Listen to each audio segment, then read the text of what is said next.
So today we're going to dive into a really powerful idea, one that could totally change how you look at life's challenges. We're calling it the Musashi Mandate, and it's all about finding a sense of peace even when the world feels completely and totally unfair. It's a question we've all asked ourselves, right? You try to do the right thing, you work your tail off, and still, things just don't seem to go your way. It can be so frustrating, even make you feel alone. But what if the real problem isn't the unfairness itself? What if the problem is that we expect life to be fair in the first place? Fairness is a prison we build for ourselves. I mean, just let that sink in for a second. This quote is really the heart of what we're talking about today. It's this wild idea that our demand for fairness is the very thing that's trapping us. It's a pretty radical concept, so let's unpack it. So what is this fairness prison anyway? What does it actually look and feel like? And more importantly, how do we end up locking ourselves inside it?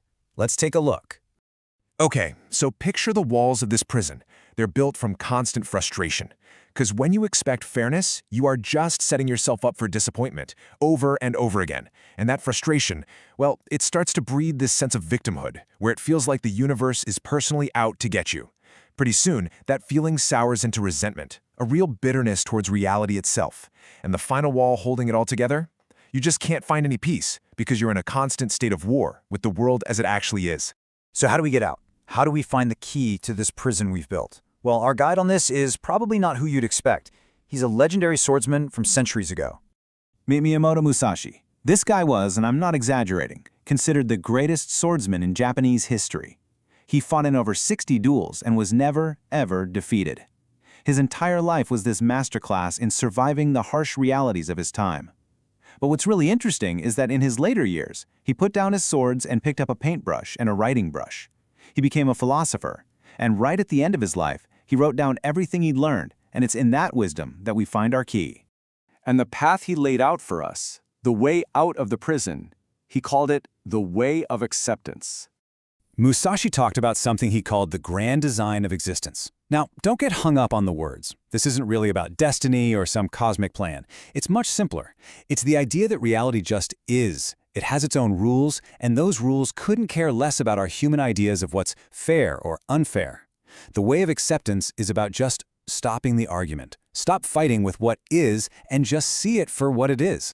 And this simple line just illustrates the whole idea perfectly. Think about it. Nature doesn't run a background check to see if you're a good person before it rains on your parade. The rain just falls. It's completely indifferent.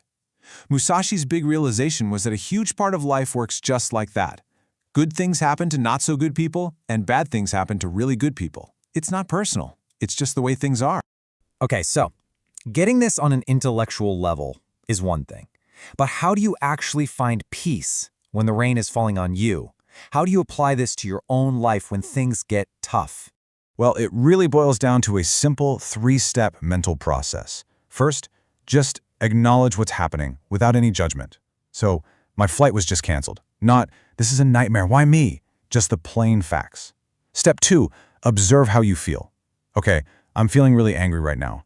You're not judging the anger, you're just noticing it. And then the third step, which is the hardest one, accept reality. The flight is canceled. That is the situation now. What's my next move? This is the moment you shift from being a victim of your circumstances to being an active player in your own life. And this really brings us to the core of it all, the ultimate takeaway. Real power, true strength, isn't about trying to force the world to be fair. It's about changing your own mind so you can be free. We waste so much energy trying to bend reality to our will. Musashi's teaching is that true power is internal. It's about mastering your own mind to find freedom no matter what is happening on the outside. So let's bring this all together. What does this transformation actually look like? What's the difference between being in that prison of fairness and having an unchained mind? You know, this is the choice we all get to make. We can live in the prison on the left, always chained by this expectation that reality should bend for us, always feeling like a victim, always in conflict. Or we can choose the freedom on the right, embracing reality as it is, finding our own personal power within it, and discovering this deep inner peace. You basically stop fighting the rain and instead, you learn how to dance in it. Look, this isn't about being passive or just giving up. Not at all. It's about being strategic, choosing your battles wisely, and liberating all that energy you are spending on an unwinnable war against reality itself. So I'll just leave you with this question. What expectation of fairness is holding you prisoner right now? What chains will you let go of today?